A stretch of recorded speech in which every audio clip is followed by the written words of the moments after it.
ఎందుకు ఇవి ఇప్పుడే చూపించినా అంటే పదవుల మీద నాకు ఎప్పుడు ఆశ లేదు. మేము ఉద్యమంలోకి వచ్చింది ఎందుకంటే మా నాన్న ఒక్కరు ఇంత ఒంటరి పోరాటం చేస్తున్నారు, ఎంత వీలైతే అంత ఆయనకు మద్దతు ఇవ్వాలని వచ్చినాం. ఆనాడు మేము ఉద్యమంలోకి వచ్చినప్పుడు పార్టీ అధికారంలోకి వచ్చే ఆస్కారమే లేకుండే. తెలంగాణ వస్తుందో రాదే అనే అనుమానాలు అంతటా ఉండే. మేము ఉద్యమంలో కొట్లాటలో లాఠీ దెబ్బలు తినడం కోసం, జైల్లోకి పోవడం కోసం ఆనాడు వచ్చినాం ఉద్యమంలోకి. అధికారంలోకి వస్తామనుకొని రాలే. రామన్నైనా నేనైనా కేవలం నాన్న కోసమే వచ్చినాం ఉద్యమంలోకి. అందుకే మా కుటుంబం మీద కుట్ర. ఈ కుట్రను గమనించమనే నేను మా కుటుంబాన్ని కోరుతా ఉన్నా. ఇక పెద్ద సార్కు నీడలాగా సంతోష్రావు గారు ఉంటారు. ఇక సంతోష్రావు గారి గురించి 2 నిమిషాలు చెప్తా. అంత పెద్ద సీనున్న మనిషి కాదు కానీ చెప్పాలి. ఎందుకంటే కూరల ఉప్పు ఎట్లుంటుంది ఈయన అట్లా అన్నట్టు, ప్రతి దాంట్లో చెడగొట్టడానికి కొంచెం ఉండాలి కదా అట్లాంటి వాడు. కాబట్టి చెప్పక తప్పదు ఈయన గురించి. చెప్పులో రాయి చెవులో జోరిగా అంటాం కదా అట్లాంటి టైపు. కాబట్టి ఖచ్చితంగా చెప్పాలి. విషయం ఏంటంటే ఈయన ధనదాహం ఎట్లాంటిదంటే సంతోష్రావు గారిది, రామన్న కాన్స్టిట్యున్సీ, కేటీఆర్ అన్న కాన్స్టిట్యున్సీ నేరెళ్లలో ఇసుకలారి గుద్ది ఒక దళిత బిడ్డ చనిపోతాడు.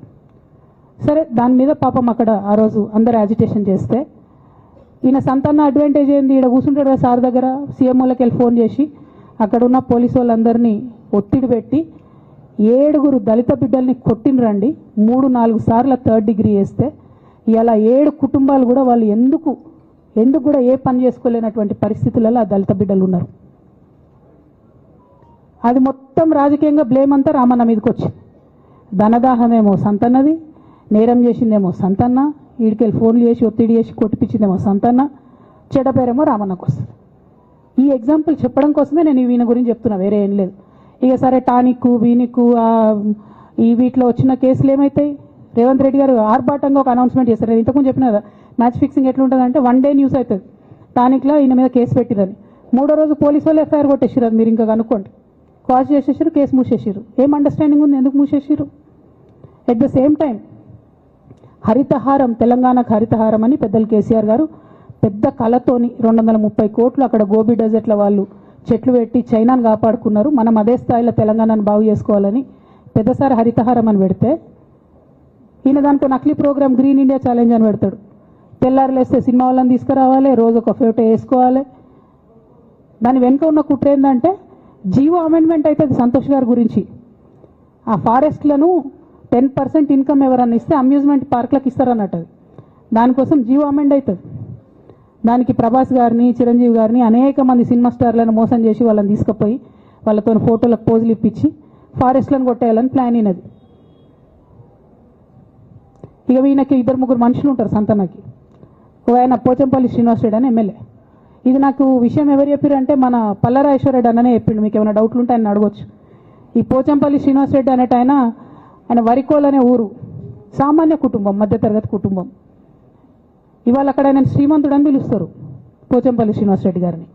ఇక్కడ నాకు పల్లరాజేశ్వర రెడ్డి గారు చెప్పిన సమాచారం ప్రకారం మోకిల్లాలో మెగా శ్రీనివాస్ రెడ్డి, మెగా కంపెనీ ఉంది కదా, ఈ కాళేశ్వరంలో అవినీతి చేసిన మెగా కంపెనీ ప్లస్ పోచంపల్లి శ్రీనివాస్ రెడ్డి గారు కలిసి 750 కోట్ల విల్లా ప్రాజెక్ట్ చేస్తున్నారు మోకిల్లాల.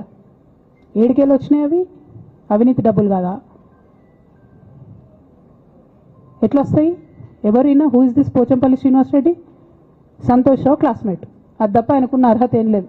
ఆయనకి ఎమ్మెల్సీ వస్తుంది, కాంట్రాక్ట్లు వస్తాయి, ఇంకేందో వస్తాయి. అట్లనే నవీన్ రావు అని ఇంకొక ఎమ్మెల్సీ ఉంటాడు. ఆయన డైరెక్ట్గా మా ముఖం పట్టుకొని అందరం కూడా అంటాడు, నాకు ఎమ్మెల్సీ ఇచ్చింది కేసీఆర్ గారైనా నాకు దేవుడు సంతోషం అంటాడు ఆయన. నిన్న మొన్న వాళ్ళ ఫాదర్ని పట్టుకున్నారు పేకాటల. ఏమైంది కేసు? ఆల్రెడీ నవీన్ రావు గారు పోయి మన ముఖ్యమంత్రి గారు కాళ్ళు పట్టుకున్నట్టుగా తెలిసింది.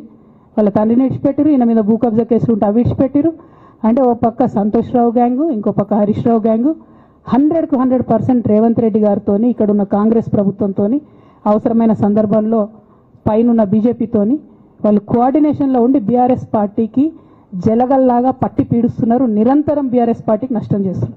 ఎంత దారుణానికి ఒడిగట్టిరంటే ఆఖరికి నా ఓటమితో ప్రారంభమైంది అది. నిజామాబాద్లో నా ఓటమిలో కుట్రలు చేశారు.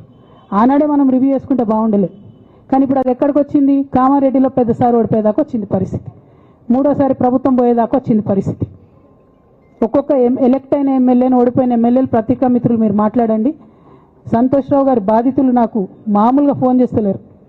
అచ్చా, ఈ కంపెనీ పేరు బ్లూ ఫిన్ అట, మోకిలా పల్లా రాజేశ్వర రెడ్డి అని అప్పుడు పంపిన మెసేజ్ చూస్తున్న పాతది, బ్లూఫిన్ కంపెనీ మోకిలా.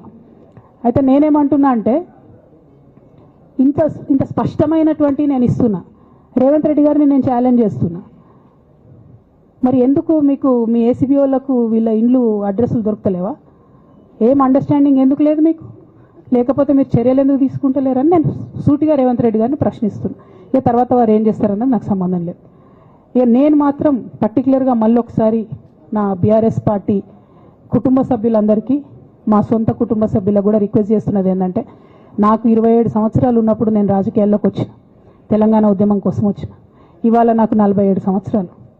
అంటే నా 20 సంవత్సరాల జీవితం అంతా కూడా నేను బీఆర్ఎస్ పార్టీ కోసం, కేసీఆర్ గారి కోసం, తెలంగాణ జాగృతి కోసం, తెలంగాణ ప్రజల కోసం, తెలంగాణ ఆడబిడ్డల కోసం నేను గడిపిన.